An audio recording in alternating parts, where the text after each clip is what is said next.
আসসালামু আলাইকুম। চটপটির সাথে তেঁতুলের যে টক না হলেই নয়, আমি যেভাবে বানাই। তো প্রথমেই পাকা তেঁতুল একটা পাত্রে নিয়ে খুব ভালো করে ধুয়ে নিব।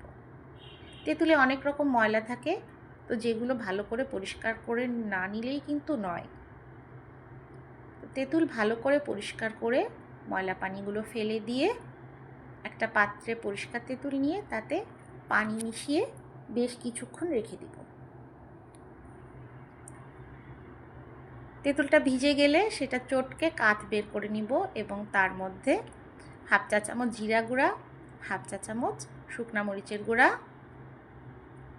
এবং হাফ চা চামচ লবণ, 1 টেবিল চামচ চিনি আর সামান্য বিট লবণ এই কাঠের মধ্যে খুব ভালো করে মিশিয়ে নিব।